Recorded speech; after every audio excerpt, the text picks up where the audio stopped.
Hey there, Agile Adventurer. Just a quick question. What if, for the price of a fancy coffee or half a pizza, you could unlock over 700 hours of the best Agile content on the planet? That's audio, video, e-courses, books, presentations, all that you can think of. But you can also join live calls with world-class practitioners and hang out in a flame war-free and AI slop-clean Slack with the sharpest minds in the game. Oh, and yes, you get direct access to me, Vasco, your Scrum Master Toolbox podcast. No, this is not a drill. It's the Scrum Master Toolbox membership. And it's your unfair advantage in the Agile world. So if you want to know more, go check out scrummastertoolbox.org/membership. That's scrummastertoolbox.org/membership. And check out all the goodies we have for you. Do it now. But if you're not doing it now, let's listen to the podcast. Hello, everybody. Welcome to one more week of the Scrum Master Toolbox podcast. And this week, joining us from beautiful Sydney in Australia is Renee Troughton. Hey, Renee, welcome to the show. Hey, Vasco. Thank you for having me.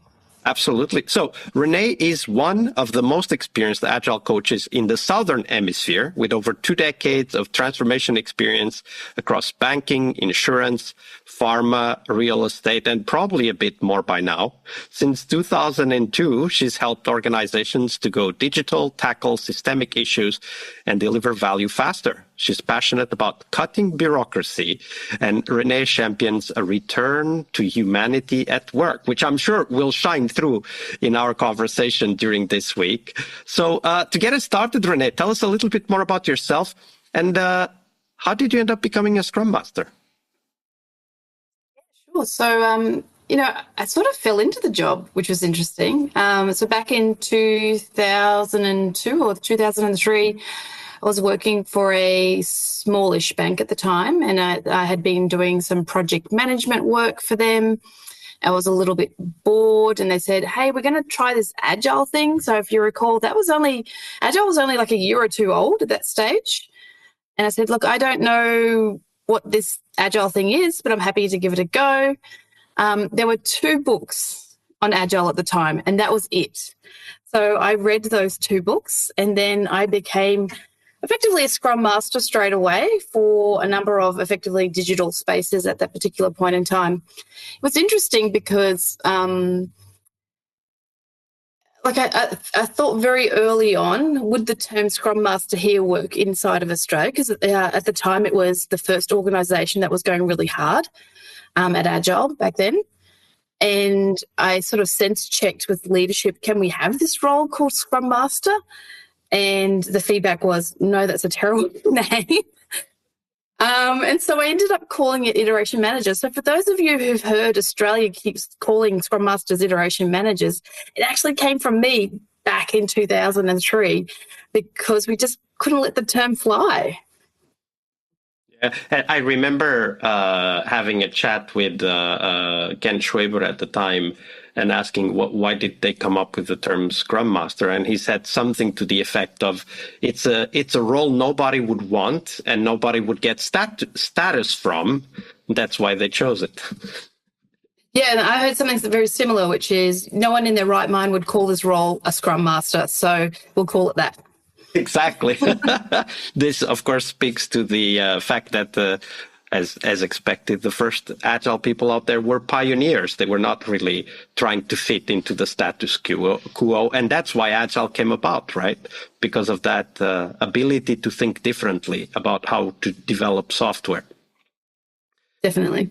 Now, through all of those years, the first few years, or maybe even later, we all go through moments of difficulty as Scrum Masters or as Agile coaches. And today's Fail Monday here on the podcast, Renee. So let's dive into one of those moments. Share with us a story of a moment where you tried your best, but at that time, as so often happens, the best just wasn't good enough. Tell us that story. Yeah, so it was at least a decade ago. I was working at the time for a superannuation organisation, and they were doing what is in Australia a super stream rollout. So that was a standardisation of how we processed our superannuation payments in Australia, both coming in and out, and being able to automatically use an API that the government supplied to actually process that information. Now, the organisation that I was working in, because it was a legislative change, there was a clear date that we had to drive for, which is already the start of a bit of an agile anti-pattern. And so I went into this particular team both as a coach and as a Scrum Master and a few other things as well, to be honest. And very early on, it was funny, actually. The first 2 days I was there, I was sort of sense checking how much people knew Agile, they were talking about and so forth. And it was a very quiet floor. And as you could imagine, straight away, that's a bit of an anti-pattern as well. And so I actually even had someone who was literally beside me send me an email asking me a question and going, just ask me the question.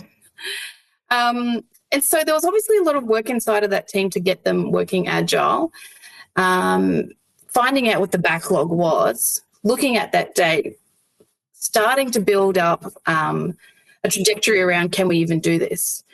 And so I took, 2 sprints to try and get an established velocity. And we estimated the backlog of everything else that we had to go. And it was very risky. The date was very risky. And I thought, it's going to be tight. I thought we could do it. And so we continued down that pathway of developing the work that we needed to do. But it was my first time working in an organisation that had a separate sales group. And they were going out to all these different other clients and going, yeah, we can do this thing for you. And every single client was after something very unique and bespoke. And the salespeople kept selling them, yeah, we can do that. And in reality, we had a timeline that was unmovable and a scope that we could barely fit in to the time itself. And yet we kept having brand new requirements coming in. And I wasn't in these sales meetings. So there was quite a bit of anti-patterns around that. So I tried to push back on sales and say, no, you need to have me in these discussions so I can actually say whether this is an easy change or a hard change. At the end of the day, it was very obvious the sales kept doing their own thing. We weren't going to hit the date, and it was a legislative date. And I said to the CIO at the time, we're not going to hit this. In fact, I can actually tell you, we're going to be 3 weeks late. What do we do? Do we tell the government? Do we tell the group of all the different implementers, what's going to happen? And he said, just make it work. Didn't give any advice on how to make it work. He wasn't going to throw more. He actually did offer, in fairness, to throw more people at it. And I said, I can't throw more people at it with 5 weeks to go. That's just not going to happen. Because you and I both know there's like a mythical man month around, adding extra people that late will actually make you go slower. And so I went through everything that we could possibly do, obviously spoke to the team themselves around what we could do. We couldn't come up with anything innovative at the end of the day. And I projected out very early on that we're not going to make it, gave that feedback. And the constant feedback from the CEO at the time was just get it done, just make it done. And then I just realized that nothing was going to make him happy. I couldn't actually change anything. And he said, I need you to demonstrate the confidence that we're going to get there. And so back in those days, we generated velocity burn-up charts manually using Excel. And so I just made this beautiful Excel chart show us that we were going to hit the date when in reality we weren't.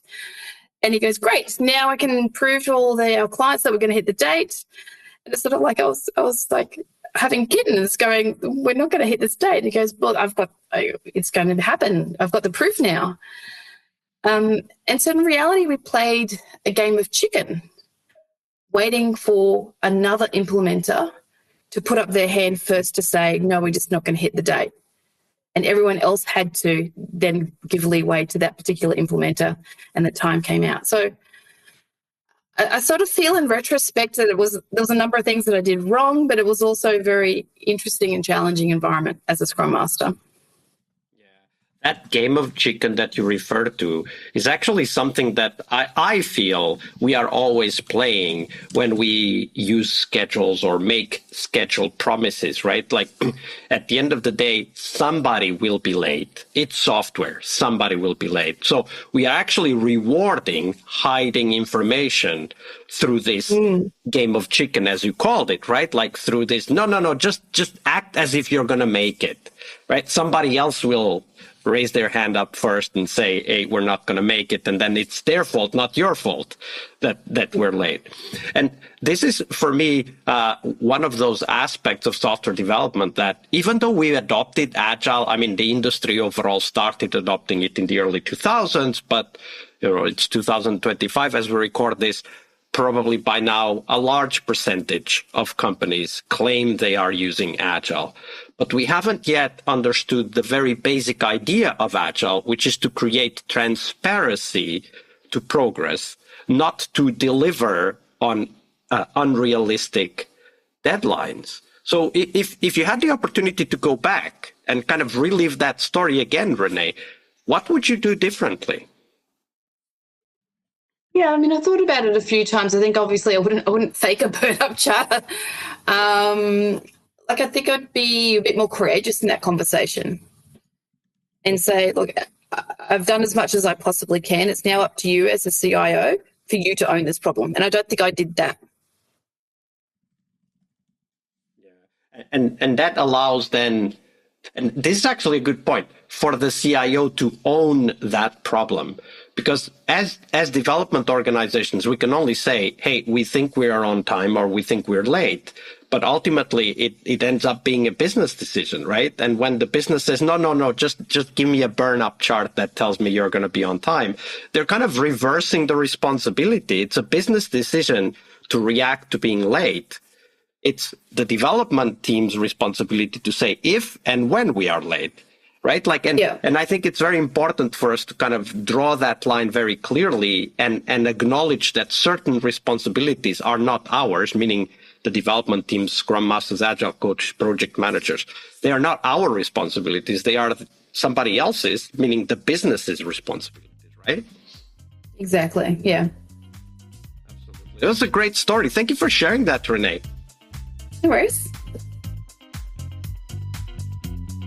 All right, I hope you liked this episode. But before you hit next episode, here's the deal. This podcast is powered by people like you, the members who wanted more than just inspiration. They wanted real tools and real connection to people who are practicing Agile every day.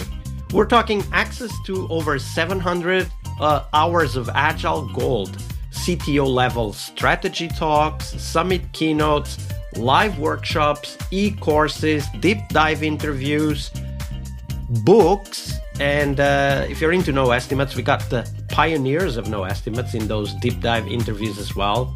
Agile business intelligence, creating product visions, coaching your product owner courses, you name it.